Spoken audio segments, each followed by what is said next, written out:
Այս համատեքստում սակայն մենք պետք է ընդլայնենք լավ ապրելու մասին մեր պատկերացումների շրջանակը եւ ճշգրտենք այդ շրջանակը։ Ինչ է նշանակում լավ ապրել։ Իհարկե անհատական մակարդակով յուրաքանչյուր քաղաքացի, յուրաքանչյուր անհատ ինքն է որոշում, թե ինչ է նշանակում լավ ապրել։ Դիոգենեսը օրինակ ապրում էր տակառի մեջ, որովհետև համարում էր, որ դա է կյանքի կատարյալ ձևը, բայց սա էլ առանձնահատուկ դեպքերն են, եւ կարծում եմ,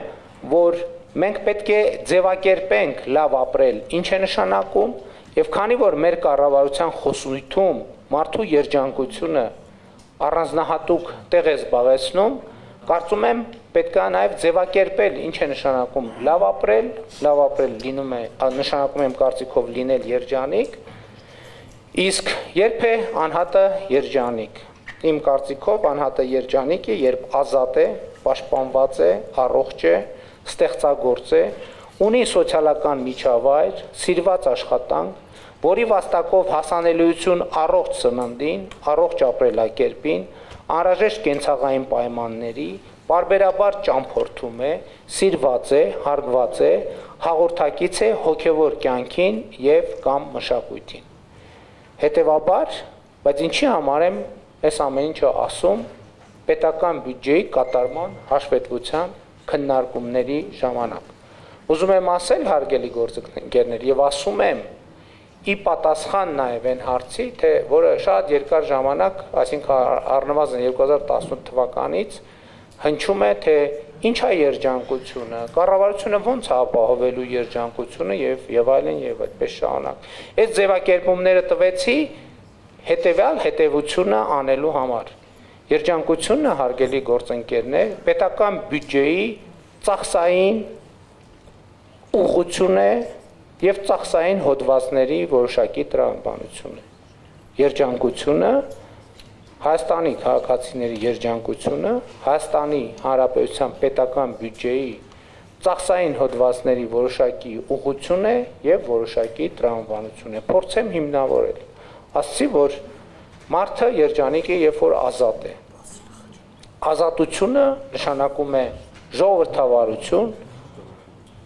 ազատությունը նշանակում է օրենքի գերակայություն, ազատությունը նշանակում է իրավունքի պաշտպանություն եւ դրանք բոլորը արտահայտված են այս կամ այն չափով Հայաստանի Հանրապետության պետական բյուջեում։ Ժողովրդավարական ինստիտուտների կայացումը եւ զարգացումը, մենք ռազմավարություններ ունենք դրանց վերաբերյալ, այդ ռազմավարությունները ունեն միջոցառումների ծրագիր, այդ միջոցառումները ենթադրում են ծախսեր։ Ընդհանրապես մենք պետք է հասկանանք, որ պետական բյուջեն ամենուր է։ Ցանկացած քաղաքացի, երբ որ վարակույրը այսպես հետ քաշի եւ պատուհանից նայի, ինքը տեսնում է պատուհանից պետական բյուջեի ծախսային հոդված, պետական բյուջեի ծախս կամ պետական բյուջեի ծախսի բացակայություն։ Չկա ուրիշ, պարզապես ուրիշ որևէ տարբերակ։ Ցանկացած քաղաքացի, երբ որ իր տան պատո, երբ որ փողոցում քայլում է, ուղիղ է նայում, աչք է նայում, ձախ է նայում, հետ է նայում, ինքը տեսնում է Հայաստանի Հանրապետության պետական բյուջեի ծախսային հոդված, կամ ծախսային հոդվածի բացակայություն, կամ ծախսային հոդվածի անբավարարություն, կամ ծախսային արդյունավետ ծախս, կամ անարդյունավետ ծախս, այսինքն մենք ուր նայում ենք, տեսնում ենք